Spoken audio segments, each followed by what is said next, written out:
안녕하세요. 저는 허은선이고요. 프랑스에 19살 때 공부하기 위해서 가서 지금은 30년이 좀 넘게 프랑스에서 베이스를 두고 작가로 활동하면서 또 노숙자와 예술인들을 섬기면서 지금까지 오고 있습니다. 여러분들 이렇게 만나게 돼서 너무 좋고요. 너무 감사하고 특별히 또 청소년들이 이렇게 같이 있어서 참으로 기쁩니다. 제가 청소년일 때 수련회를 갔었는데 모르고 쫓아간 수련회였습니다. 금식 수련회인지 몰랐는데 갔더니 너무 배고픈 그 청소년 시기에 밥을 안 주는 거예요. 근데 계속 기도 시간은 있고 찬양 시간은 있고 목사님께서 3가지 소원을 얘기를 해보라고 해서 기도하는 시간 갖고 뭐 솔로몬 얘기를 한참 하시고 돌아가면서 이제 차례가 되면 3가지 소원을 얘기했는데 저는 9살 때부터 화가가 되는 꿈을 가지고 있었습니다. 그래서 제 차례가 됐을 땐 저는 하나도 고민이 되지 않아서 이미 3가지 소원이 다 있었기 때문에 일찍 가서 말씀드렸습니다. 첫째는 화가가 되는 것, 둘째는 화가가 되는 것, 셋째는 화가가 되는 것. 이제 목사님께서 그게 하나님 마음에 합하냐라는 질문하셨는데 그거는 확신이 없었습니다. 그래서 다시 가서 기도해보고 3가지 소원을 준비해서 오라고 얘기를 하시는 거예요. 언제라도 하나님이 너에게 3가지 소원을 얘기해봐 할 때 꿈꾸고 있는 것들 바로바로 나올 수 있게. 그런데 다시 이제 또 갔습니다. 그래서 첫째는 화가가 되는 것, 둘째는 화가가 돼서 세계를 다니면서 복음을 전하게 해주세요. 그리고 셋째는 세계를 다니려면 3개국어는 할 수 있게 해주세요 라고 그렇게 제가 청소년기에 소원을 얘기했습니다. 그런데 시간이 이렇게 수십 년이 지나서 보니까 그 모든 것들이 다 이루어져 있습니다. 그래서 작가로, 전업 작가로 활동을 하고 있기 때문에 선교사들이 갈 수 없는 곳에 그 다른 정부의 도움을 받아서 정부 차원에서 비자 서류도 오고 가이드도 붙여주고 통역도 붙여주고 이러면서 작가로 가서 복음을 전할 수 있는 기회가 주어지고 있습니다. 그래서 우리 사랑하는 청소년들 마음껏 이 시간 통해서도 꿈꿀 수 있는 시간이 되기를 간절히 소망합니다. 제가 작가로서 어떻게 작업을 하면서 복음을 전하는지 한번 나누고 싶은데요. 제가 작가로서의 삼위일체가 있습니다. 저에게 가장 중요한 것이 말씀을 연구하고 연구한 대로 살아보고 산 대로 그려보기. 이것이 작가로서의 삼위일체인데 저는 일상에서 제가 딸이 4명이 있습니다. 그래서 일상에서 육아와 다른 것들을 하다 보면은 질서가 무너지기가 순식간이기 때문에 항상 기준을 정해놓고 질서를 세우면서 일을 해보고 있는데요. 지금 보시고 계신 작업이 물의 내면이라는 작업입니다. 이때 제가 성경 가지고 왔던 성경 텍스트는 창세기 1장 20절 상반부였습니다. 하나님이 가라사대 물들은 생물로 번성케 하라. 제가 너무나 충격을 받았던 성경 구절이었습니다. 그래서 우리가 너무 알지만 잘 알고 있는데 왜 충격을 받았지? 라고 궁금하실 겁니다. 하나님께서 귀도 없는 물한테 말을 걸었다는 게 저에게 또 충격이었습니다. 물은 알아들을 수 없을 텐데. 그런데 생물을 만들어내라고. 이제 영어나 불어 번역본에는 약간 뉘앙스가 다른데 생명을 만들어내라고? 아니, 뇌가 없는데 생명이 뭔지 이해할 방법이 없고요. 그리고 생명을 만들 때 필요한 재료들이 있어야 될 텐데 물은 어떤 재료도 가지고 있지 않았습니다. 그런데 하나님은 어떻게 이런 거를 물한테 하라고 할 수 있을까? 거기에다가 왜 하라고 할까? 떨림도 없고 알 수가 없는데, 그래서 이 텍스트를 보는 순간 그 충격을 이루 말할 수가 없었는데 물의 반응은 또 더 놀랍습니다. 그렇게 다 한 것입니다. 그래서 제가 그때 깨달은 것이 있었는데 물처럼 살아야겠다. 근데 나는 물보다 낫지 않은가? 난 하나님께서 나에게 말씀하시면 들을 귀가 있지 않은가? 그럼 뭐를 하라고 얘기하실 때 그게 무슨 뜻인지 이해할 수 있는 뇌도 있지 않은가? 그리고 하나님께서 하나님의 마음을 느낄 수 있는 하트도 있지 않은가? 그러면 물보단 낫게 살아야지. 그런 마음을 가지고 물의 내면이라는 시리즈 작업들을 했었습니다. 이런 식으로 제가 하는 작업들은 성경 말씀에서 나온 고민들이고, 때로는 선지서들로, 때로는 복음서들로 그때그때 묵상한 것을 가지고 한번 작업을 해보고 있습니다. 그 다음 거 보시면은 이때는 요번에 세종자치시에서 전시회를 했을 때인데 콜라보를 했었는데, 프랑스에서 온 엉성블 에콧이라는 오케스트라하고 픽다 컴퍼니라는 비디오 컴퍼니하고 같이 저희들이 콜라보를 했는데, 이때 이 엉성블 에콧은 작년 10월 달에 새로운 앨범을 냈었습니다. 근데 그 앨범의 표지를 제 작업으로 하게 됐고, 작년에 한국과 일본에 초청 공연 때문에 들어오게 됐었고, 그렇게 하면서 저희들이 처음으로 콜라보를 시작하게 됐었습니다. 그래서 올해도 같이 콜라보를 했었는데, 지금 보시는 화면에서는 그 연주곡이 시간의 종말을 알리는 사중주라는 곡이었습니다. 이건 메시엉의 작품이었는데 20세기에 가장 난해하다. 왜 음악은 이렇게 난해할까? 이 말을 듣게 된 동기가 바로 메시엉 때문이었습니다. 메시엉의 작품들이 되게 컨템퍼러리하고 우리가 일상에 그 전에 들었던 리듬과 곡이 아니었습니다. 메시엉의 곡은 음악을 하시는 분들이 계시겠지만 참으로 영적인 곡들이 많습니다. 내면에 울림이 있는 그런 곡들이 있는데, 시간의 종말을 알리는 그 사중주는 메시엉이 포로 수용소에 갇혀 있었을 때 만든 곡이었습니다. 다들 이제 죽음의 시간을 기다리고 있는데, 메시엉은 요한계시록을 묵상하게 됐고, 죽음을 기다리는 그 시간이 전환이 됩니다. 그것이 마라나타, 정말 주여 오시옵소서 소망을 품는 단계까지 이르게 됩니다. 그래서 그 고백을 이렇게 곡으로 만든 것이 메시엉의 곡이었고, 많은 사람들이 이제 그 전시회에 왔을 때 이 콜라보에서 저희가 했던 것이 경계를 허무는 작업을 해보자. 오늘날 자본주의 경제 개념의 세상이 움직이고 있는데 우리는 생명을 살리는 기획을 해보자. 그렇게 해서 한국에 와서 혁명을 하기 시작했습니다. 거꾸로 시대의 주류의 역류에서 가기 시작한 겁니다.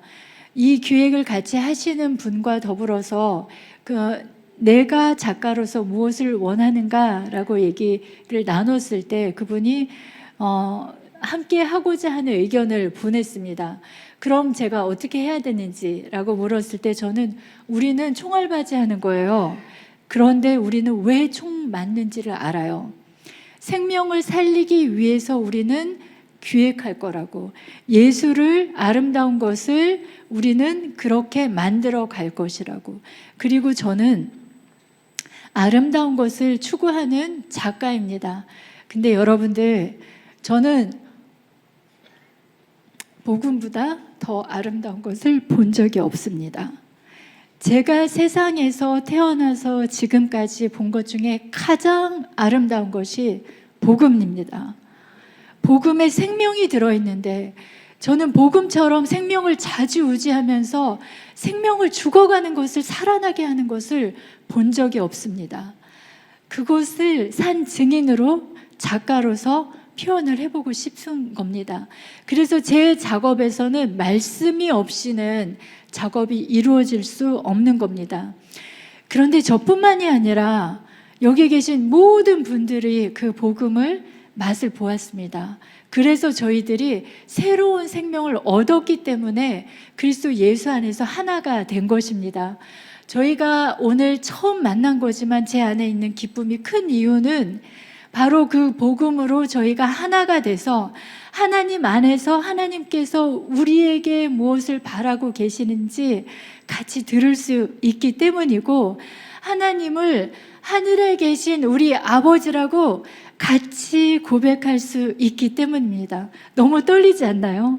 너무 기뻐요. 전 너무 감사해요. 그것 한 가지만으로도, 우리가 같이 예배를 드릴 수 있는 것만으로도 너무나 기쁩니다.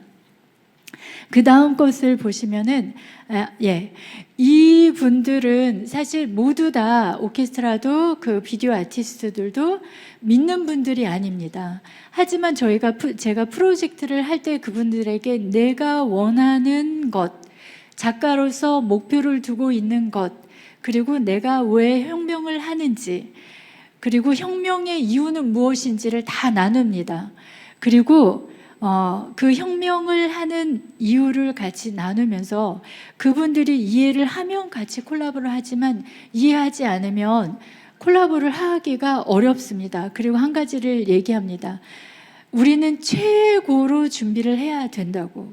같이 콜라보하는 모든 사람, 그리고 같이 걸어가는 모든 이들에게 최고의 것으로 우리는 준비할 것이라고. 왜냐하면요, 저는 제가 사랑하는 일을 하기 때문입니다. 이 사랑하는 일은 제가 9살 때부터 사랑에 빠졌을 때 그것으로 할 수 있는 일이 엄청나다는 것을 저는 9살 때 깨달았습니다. 제가 화가로 되기까지 그 결심하게 된 게 마지막 입새라는 책을 봤는데, 이 친구가 한 소년이 잎사귀 하나를 그려서 나무에 이제 걸어놓고 그 친구가 그 잎사귀를 보고 살아난 그 스토리, 지금은 뭐 축약을 해서 말씀드렸지만 그것을 한번 다는 들어보셨을 겁니다. 그래서 제가 깜짝 놀란 게, 제가 그 그림을 너무 좋아하는데 그림이 할 수 있는 게 사람도 살릴 수 있구나. 그럼 나는 이런 그림을 그리고 싶어. 그때부터 가지고 있었던 꿈이었습니다. 제 가슴을 뛰게 했던 그 꿈은, 제가 그 그림을 그릴 때마다 모든 순간에 영향을 미쳤는데, 오늘 그림을 그리다 내일 죽어도 좋아, 이 마음을 가지고 제가 그림을 그렸었습니다. 그러면 난 소원이 없어, 그만큼 그렸다면. 근데 신학을 시작했을 때 제가 또 한 가지 깜짝 놀란 것이, 신학을 하는데 그렇게 어려운지 몰랐습니다. 저는 파리에서 신학을 시작했고, 저희 처음부터 히브리어, 헬라어 이런 언어를 먼저 익힌 다음에 구약 수업은 다 구약의 히브리어 성경을 가지고 들어가야 되고, 신약 수업은 신약 헬라어 성경책만 가지고 들어가고, 거기에 허락이 된 다른 두 번째 책이 있는데 그게 사전이었습니다. 이게 학부부터 프랑스는 시작을 하는데요, 박사학위가 있어도 신학을 편입할 수가 없습니다. 그게 그 프랑스 시스템이었습니다. 근데 제가 1학년 학부로 들어갔는데 박사학위 소유자들이, 석사학위 소유자들이 너무 많았습니다. 그래서 수업 시간에 질문을 하면 질문이 얼마나 다양한지 그 시간이 정말 풍성했습니다. 그런데 신학을 하고 얼마 안 돼서 제가 이미 아이가 3명이, 딸이 3명이 있었기 때문에 학교를 끝나고 과제를 해야 되는데 과제하기도 너무 힘들고, 아이들 밥하고 빨래하고 챙기고 나면 10시, 그럼 그때부터 과제를 하기 시작하면 새벽, 그리고 새벽에 일어나서 또 다시 아침 식사를 준비를 하고 아이들 학교 가는 거 준비를 해놓고 편지를 썼습니다. 날마다 편지를 써가지고 축복의 메시지, 성경 말씀, 그리고 왜냐하면 저는 학교를 가기 위해서 새벽에 나가야 되니까 아이들 얼굴을 못 보고 갑니다. 그래서 저녁에 이미 테이블 세팅하고 거기다 편지를 놓고 이렇게 가는 거였습니다. 근데 어떻게 3-4시간을 자면서 공부를 할 수가 있겠습니까? 체력이 따라지지가 않고 학교에서 하는 공부량을 도대체 이건 얼마나 많은지 원어로 막 보면서 연구를 해야 되는데 새벽에 일어나서 막 기도를 했습니다. 하나님, 제가 아닌 것 같다고. 나는 아이들을 양육하는 것만으로도 이미 벅찹니다. 3명 이렇게 하고 나면 이미 지치고 아이들을 볼 수가 없는데 엄마 역할을 제대로 하지 못하는 것 같아서 제 마음이 너무나 힘듭니다. 그런데 하나님께서 말씀을 바로 주셨습니다. 이는 너의 힘으로도 너의 능으로도 아니라는 것, 오직 여호와의 신으로만 이루어진다는 것. 그날 새벽에 그 말씀을 받고 제가 펑펑 울었습니다. 내가 바닥을 빨리 볼 수 있게 해주셔서 너무 감사합니다. 나는 그런 능력이 없는 사람이라는 거 빨리 보여주셔서 감사합니다. 그 다음부터 제가 신학을 할 때, 학교 갈 때 무슨 생각했냐면요, 그 성경 말씀은 사람을 살릴 수 있다. 나는 살릴 수 없는 것이 확실하기 때문에. 그럼 이 사람을 살릴 수 있는 성경 말씀을 목숨 걸고 공부해야 된다. 정말 밤을 설쳐서라도 내가 해야 되는 목만큼은 해야 된다. 육아는 육아대로, 말씀 연구는 말씀 연구대로. 제가 신학교를 다니면서 내가 공부하다 죽으면 순교야, 이 마음 가지고 공부를 했었습니다. 여기 학생들 너무나 많은데 사랑하는 여러분, 지금 내가 하고 있는 일이 하나님께서 허락하신 일이라는 거 꼭 기억하셔야 됩니다. 아멘? 우리 사랑하는 청소년들, 지금 공부하는 거 만만치 않은 거 너무나 잘 아는데, 쉽지 않은 거 너무 많이 잘 아는데, 대학교 학생들도 또 늦게 공부하신 분들도 있을 텐데요, 그 일을 해야 된다면 정말 순교하듯이. 왜냐하면 하나님이 허락하신 거는 저희들 일이 아닙니다. 하나님 나라에서 반드시 해야 되는 일을 하는 것이기 때문에. 또 가정에서 주부로 계시면서 남편과 자녀를 돌봐야 되는 그 일, 보통 일이 아닙니다. 그 일도 난 이 일 하다 죽으면 순교야 할 만큼 열심히 하십시오. 사랑으로 섬기십시오. 그 일에 사랑을 집어넣어야 됩니다. 그 일에 사랑을 집어넣으면 그게 가능해집니다. 그렇게 작업을 하고 그렇게 신학을 하면서 제가 작가로서 세상에 나아갈 때는 저에게는 이게 최고의 것으로 해야 되는 게 선택이 아니었습니다. 내가 사랑으로 밥상을 준비하는데 사랑하는 사람을 위해서, 전시회를 보러 올 사람들을 위해서 나의 최고의 것으로 준비를 해야 되는 겁니다. 최고의 재료를 찾기 위해서 저는 세계를 다닙니다. 내가 덜 먹고 더 입는 데 투자하지 않아도 재료를 최고의 것으로 찾기 위한 연구는 끊임없고, 소재를 최고의 것으로 찾기 위한 연구도 끊임없이 이루어집니다. 그 다음 것을 한번 보시면요, 이번에 세종시에서 날마다 100명의 어린이들을 만났었습니다. 근데 이 어린이들을 만날 때마다 쉬운 일이 아닌 것이 그 아이들의 눈높이에 맞는 단어를 선택해야 되기 때문이었고, 제가 간절히 바랬던 것은 한국의 어린이들이, 한국의 청소년들이 무엇을 해야 되는지 꿈을 잃어가고 있다는 그 사실이 제 마음을 너무나 아프게 했습니다. 그래서 내가 이 어린이들과 있는 이 시간만큼은 나를 다 쏟는다, 나를 다 붓는다라는 마음으로 그렇게 동행을 했었습니다. 이 한국의 어린이들한테 너가 무엇을 하고 싶은가라는 질문에 답을 써보라고 했는데 빈 종이로 낸 사람들이 너무 많았다고 합니다. 그것이 너무 아프지 않습니까? 사랑하는 여러분, 그것이 남의 일이 아니라 내가 속한 내 나라에서 우리 젊은이들이 꿈이 사라지고 무엇을 해야 될지 모르는 이 나라, 우리가 경제적으로 정말 풍성해진 이 나라에서 꿈꿀 수 없는 상황이 된 이 참담함이 우리의 일이어야 됩니다. 예수 그리스도를 믿고 예수 그리스도를 구원자로 고백한 저희들의 사명이어야 됩니다.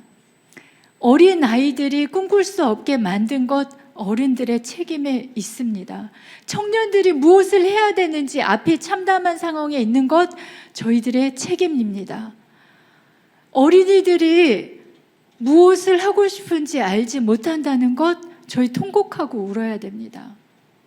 그런데 왜 우리가 그것들을 감당하지 못하면서 우리의 기도가 어떻게 변해가고 있습니까? 어떻게 변질되고 가고 있습니까?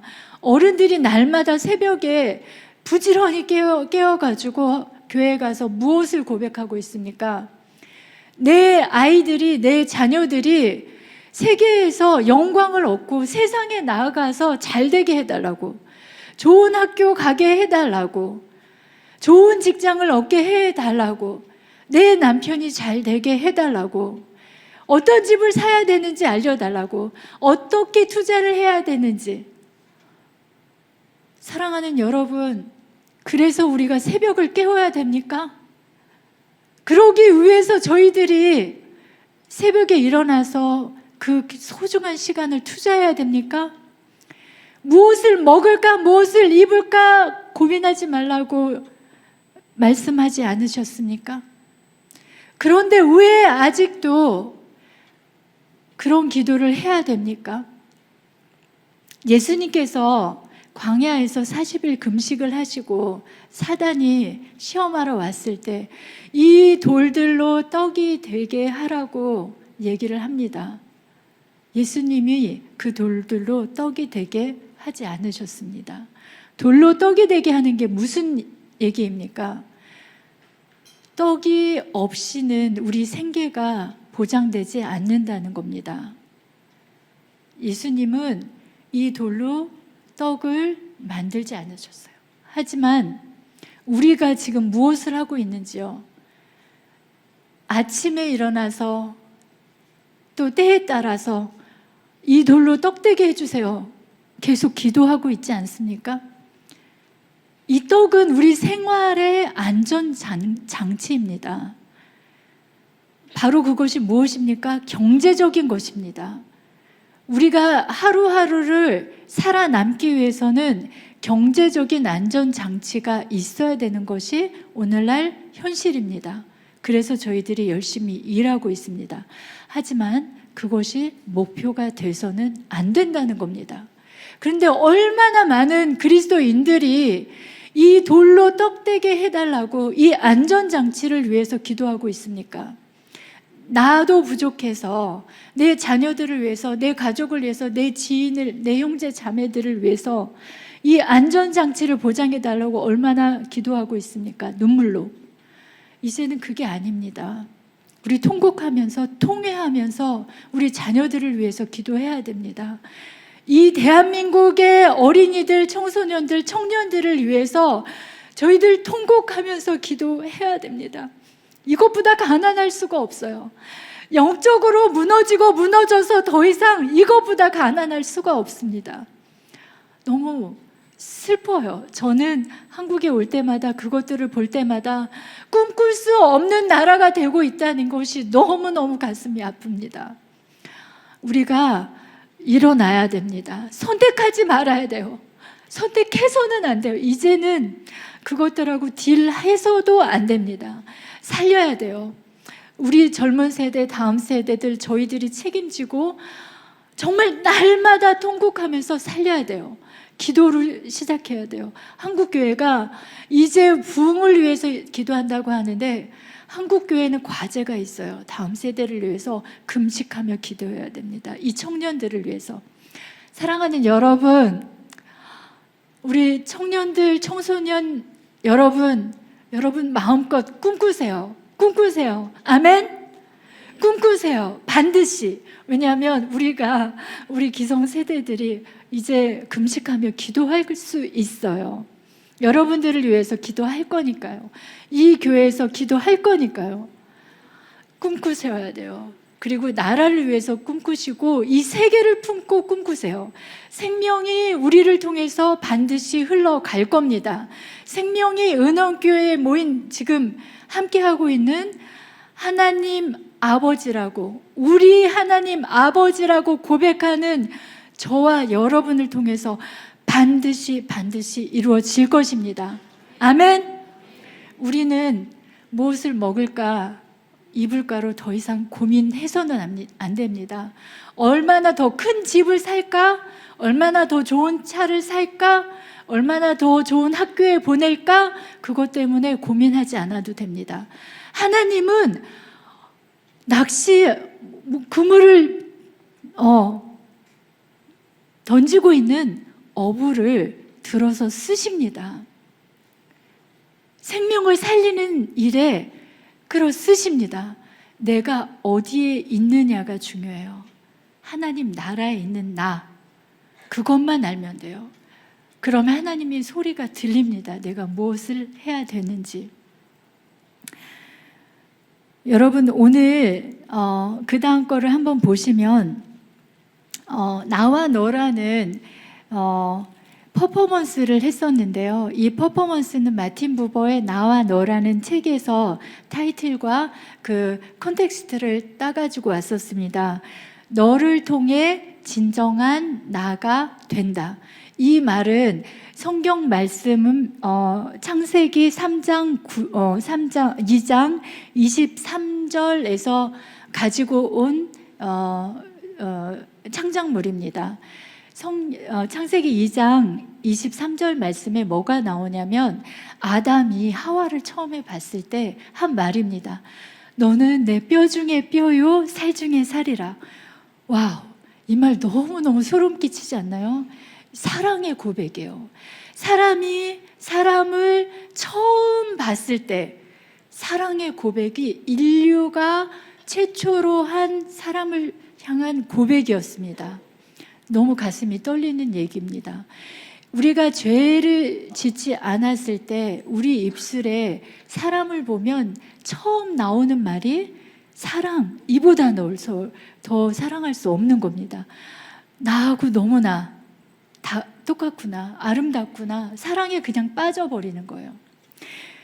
그런데 이 사랑의 고백이 사라지면서 사람들은 정체성을 혼돈하게 됩니다. 왜 존재해야 되는지 그 존재를 상실하게 됩니다. 바로 이 사랑의 언어가 회복될 때 관계가 회복된다는 것, 너를 통해 진정한 내가 된다는 것.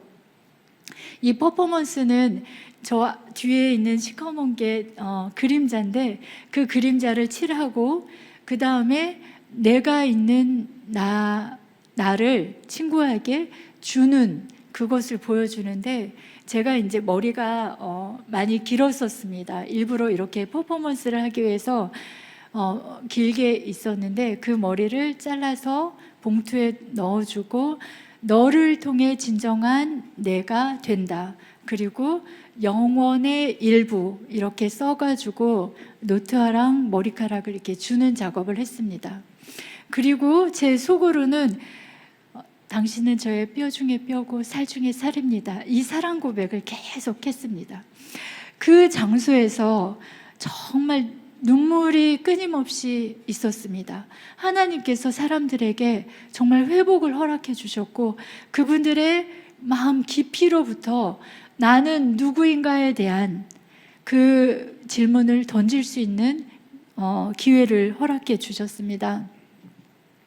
사랑하는 여러분, 작가로서 저는 작업을 해도 되고 안 해도 되는 이런 상황이 있지 않습니다. 저는 반드시 작업을 해야 되는 사람입니다.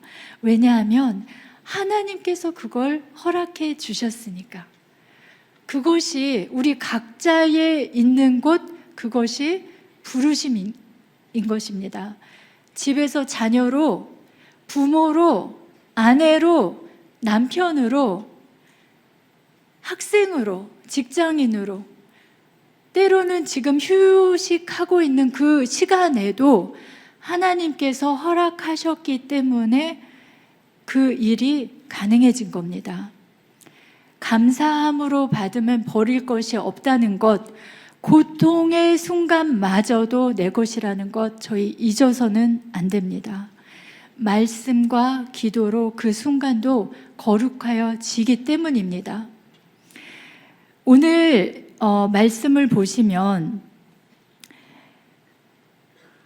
하나님의 아들 예수 그리스도의 복음의 시작이라고 마태복음 1장 1절이 시작을 하고, 그 다음에 15절을 보시면 때가 찼고 하나님의 나라가 가까이 왔다고 얘기를 합니다.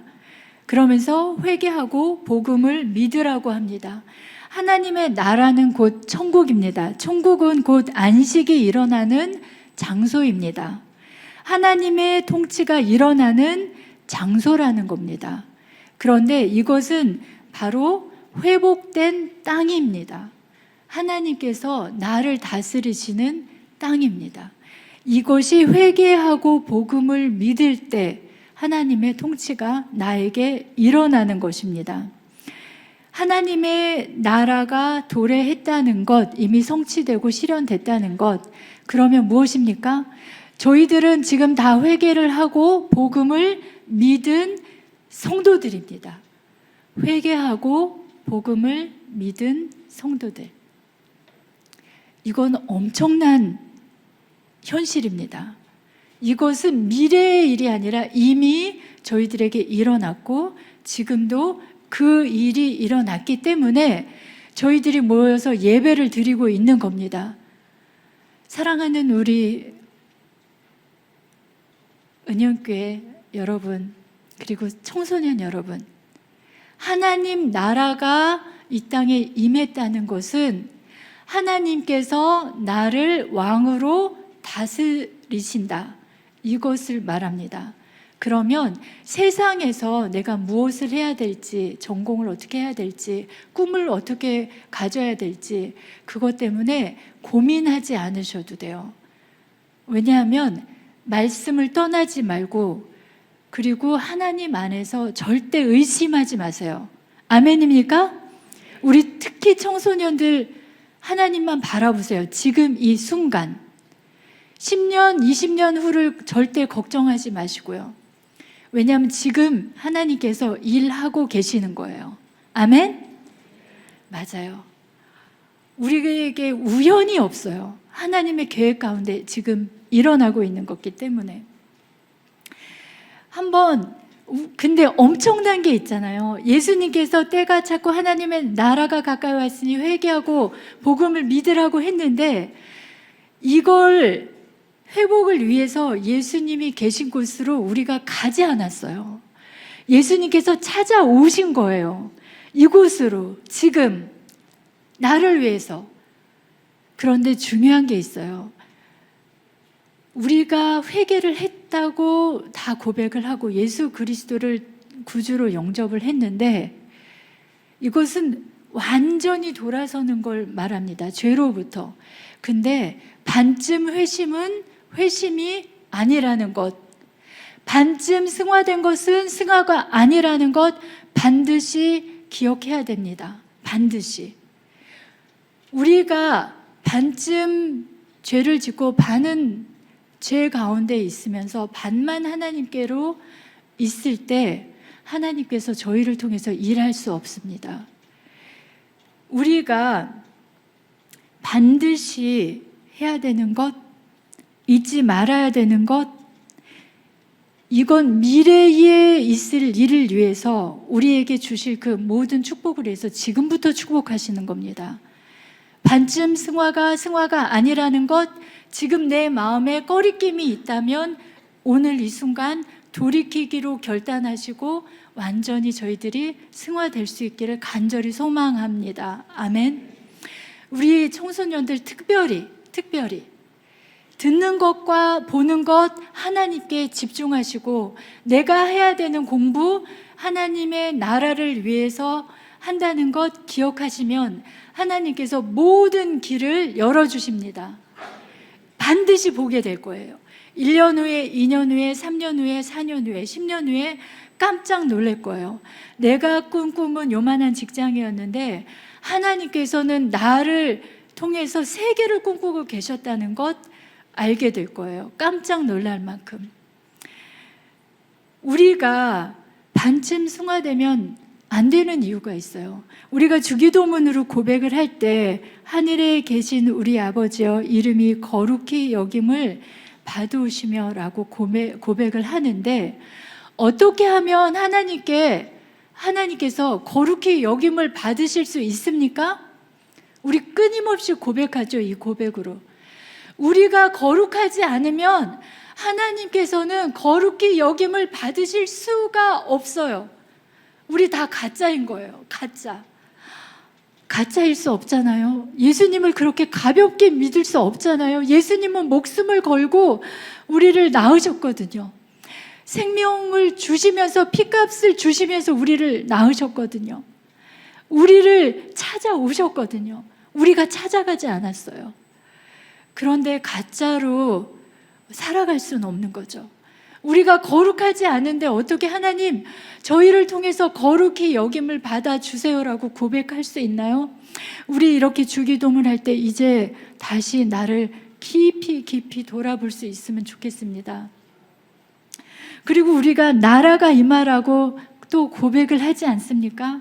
우리가 거룩해지지 않으면 하나님 나라가 내 안에 임할 수가 없습니다. 어둠과 빛이 같이 공존할 수가 없습니다. 우리 이제 일어나야 돼요. 정말로. 우리 자녀들을 위해서, 우리 다음 세대를 위해서 눈물로 통곡하며 기도해야 되고, 저는 너무 설레이고 기뻐요. 하나님께서 반드시 저희들을 기도를 들어주시고 이 대한민국을 개혁하실 거거든요. 보여주실 거거든요.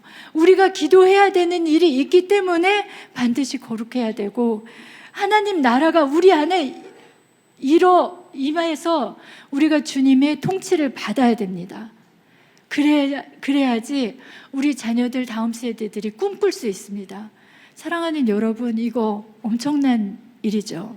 너무 엄청난 일입니다. 선택하시면 안 돼요. 정말 선택하시면 안 돼요. 우리나라가 젊은이들이 이렇게 있는데 어떻게 눈물을 흘리지 않을 수 있습니까? 어떻게 아직도 내가 무엇을 입을지, 내가 무엇을 먹어야 할지 때문에 고민을 할 수가 있습니까? 계속 어떻게 돌로 떡이 되게 해달라고 여전히 새벽마다 일어나서 간구할 수 있습니까? 그렇게 할 수 없죠. 안 됩니다. 안 돼요. 그리고 우리가 큰 꿈이 있잖아요. 그게 가능한 일이기 때문에 하라고 하시는 거잖아요. 그렇죠? 눈에 보이는데 왜 안 하고 있습니까? 눈에 보이는데 해야 돼요. 그리고 우리는 설레일 수밖에 없어요. 그 일이 우리가 시작만 하면 돼요. 시작만 하면 돼요. 하나님께서 날마다 바꾸시는 걸 우리 눈으로 직접 볼 거거든요. 저희들은 산 증인이 될 겁니다. 은영교회 여러분, 저희들이 산 증인이 될 겁니다. 하나님께서 저희들 한 사람 한 사람을 통해서 어떻게 이 세상을 변화시키는지 산 증인이 될 겁니다. 반드시. 그게 성경에 다 나오는 대로입니다. 하나님이 일하실 거기 때문에 뜻이 하늘에서 이루어진 것 같이 땅에서도 이루어지이다. 그거는 약속입니다. 저희의 고백 가운데 하나님께서 우리가 하나님 나라에 있을 때 어떻게 이 어부들이 바다에 그물을 던지는 순간 정말 열심히 어부로서 일하고 있는 순간에 예수님이 찾아오셨어요. 바로 지금이에요. 바로 이 시간 이후로 내가 나가 있는 그 밟는 땅에서 내가 하고 있는 일 가운데 그때에 예수님이 찾아오시는 겁니다. 나중이 아닙니다. 바로 지금 이 순간 내가 있는 그 곳에서 우리가 죄인이었을 때, 죄를 지은 다음에 사랑하는 여러분, 하나님이 인류에게 던진 최초의 질문이 무엇입니까? 내가 어디 있느냐? 내가 어디 있느냐? 저희들은 다 죄인입니다. 그래서 사단은 우리의 죄된 본성을 알기 때문에 끊임없이 저희들을 유혹을 합니다. 40일 금식하신 예수님도 시험하러 왔는데, 테스트하러 왔는데, 하물며 우리는 그래서 반드시 날마다 질문하실 수 있기를 바랍니다. 나는 어디 있는가? 나는 어디 있는가? 거기에서 하나님 나라를 이루면 되는 겁니다. 우리 같이 하나님 나라를 꼭 이루어 봐요. 너무 좋아요. 더 이상 필요가 없어요. 정말 하나님께서 다 챙겨주시는 겁니다. 제가 너무 혼돈이 되고 힘든 적이 많았었습니다. 제가 한국에 잠깐 있었는데 큰언니가 암으로 투병을 하고 있었을 때 제가 혹시라도 언니 옆에서 있으면 언니가 살아날 수 있을까? 그런 기대를 하고 언니 옆에 잠깐 왔었습니다. 그러나 언니는 이제 천국으로 가셨고 언니의 딸을 입양하면서 제가 가슴으로 아이를 낳는 법을 배웠습니다. 이게 참 아름다운 일인 것, 그것이 얼마나 저에게 큰 복이었는지 모릅니다. 그래서 아이들하고 이렇게 동행을 할 때마다 엄마로서 미안한 마음에 새벽에 일어나서 기도를 하는데 어느 순간 제가 완전히 바닥을 치면서 추락을 했습니다. 참 부끄러울 수 있는데요. 하나님을 사랑한다고 하는데 하나님, 저 그냥 엄마로 평범하게 살고 싶어요. 우리 애들 너무 불쌍하잖아요. 남들은 아이들이 뭐 할 때 가서 박수도 쳐주는데 저는 그렇게 못할 때가 너무 많은데 저 너무 마음 아프다고. 남들은 아이들이 필요한 물건들을 막 공급해 주는데 저는 다른 분들을 섬긴다고 또 그렇게 못할 때가 너무 많잖아요. 파리에서 노숙자 섬김을 하다 보면 제가 작가로서 들어오는 인컴으로 그렇게 노숙자분들을 섬겼었습니다. 파리의 노숙자분들은 남자 성인만 12,000명이고 거기에는 여자와 어린이, 난민을 포함하지 않았을 때 경우입니다. 그분들의 모든 필요를 제가 채워줄 수는 없지만 그것을 위해서 끊임없이 일해야 되고 작가로서 일하면서 인컴으로 이쪽에 막 하다 보니까 자녀들을 필요를 제대로 채워주지 못할 때가 너무나 많았었습니다. 아이가 이거를 가질 수 없어서가 아니라 제가 선택을 한 거죠.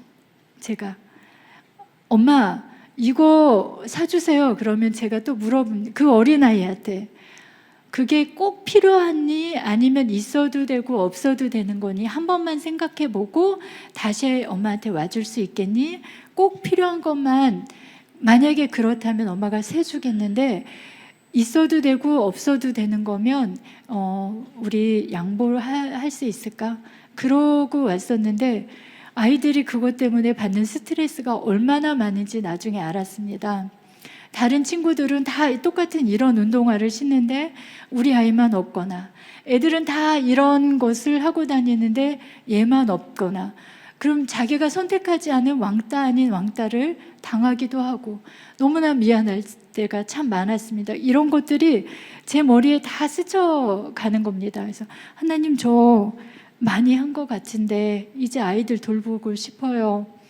도와주세요. 제 마음이 너무 아프다고 새벽에 막 기도하고 있었는데 하나님께서 바로 음성을 들려주시는 겁니다. 딸아, 사랑하는 딸아, 너는 너의 자녀들을 내가 돌보고 있는 것을 몰랐냐고. 너는 너의 세 딸 때문에 울고 있느냐? 난 잃어버린 너무나 많은 내 자녀들 때문에 울고 있다고. 그때 제가 정말 눈물 콧물을 다 흘리면서 통곡을 했었습니다. 용서해달라고. 게임이 안 되잖아요. 3대 게임이 안 되죠. 게임이. 용서해달라고. 하나님, 용서해 주세요. 그리고 당신이 저보다 더 섬세하게 저희 아이들을 돌보신 것이 맞다고. 근데 지금 돌아보면요, 그것이 맞습니다. 저희 아이들을, 저도 제가 어디를 갈 때마다 남자 사역자들하고 다른 것이, 남자분들은 아내분들이 이렇게 자녀들을 돌봐 주시거든요. 그래서 올인할 수 있는데 저는 그렇게 하기가 쉽지가 않기 때문에 아이들을 늘 데리고 다니면서 때로는 모유를 특강 같은 거 있을 때 그렇게 한 적도 있어요. 모유를 얼른 먹이고 또 쉬는 시간에 먹이고 와서 설교하고 아이를 데리고 다녔습니다. 저희 아이들은 저를 따라다니면서 놀았고 특강을 할 때 주르르 쫓아와서 엄마 옷 붙들고 엄마 그럴 때도 너무 많았고, 그럼 제가 안아서 우리에게 축복을 허락하셔서 이 아이도 보내주셨네요 하고 또 아이 축복하고 다시 보내기도 하고, 그런 일이 있을 수가 없지만 저는 동시에 모든 걸 감당했어야 됐었습니다. 그런데 돌아보니 아이들이 이렇게 성장해 있는 것이 하나님의 은혜였다는 것, 아이들 옆에서 24시간 한다 싶을 정도로 케어하신 이 케이스보다 아이들이 맑고 밝게 기적적으로 자라 있습니다. 하나님께 맡기시면 여러분들 하나님이 돌보시는데 어떻게까지 돌보시는지를 직접 보시게 될 겁니다. 사랑하는 여러분, 저희가 할 것은 아이들이 한마디를 해도 귀 기울여 듣는데 그 말 뒤에 있는 것까지 볼 수 있어야 됩니다. 그리고 내 아이를 내 틀에 맞춰서 절대 만들어 가려고 노력하면 안 됩니다. 하지만 저희는 사랑만 하면 됩니다. 사랑만. 비교할 필요가 없고요. 그러면 내가 쓰는 모든 언어에 사랑의 언어로 바꾸면 됩니다. 저희 연세 드신 어르신들을 같이 동행해야 되는 자녀, 저도 자녀지만 부모님 모셔야 될 때 부모님 사랑으로 꼭 돌보셔야 됩니다. 우리 자녀들이 우리가 어떻게 하는지 다 보고 그대로 배웁니다. 사랑의 언어로 부모님을 위로해 주세요. 평생 저희들을 사랑으로 돌보기 위해서 너무나 노력하신 분들, 그분들이 소원이 없다 할 만큼 사랑의 표현으로 부모님께 해주세요. 연세 드신 분들께 기다리지 마시고 오늘부터 나를 돌보는 엄마 아빠에게 사랑 표현 마음껏 해주시고 안아주시고, 그것이 저희들이 날마다 해야 되는 일들입니다. 그리스도인이라면.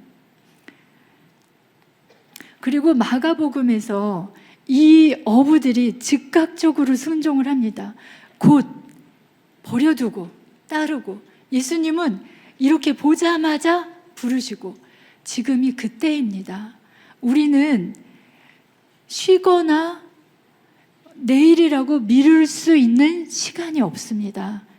지금.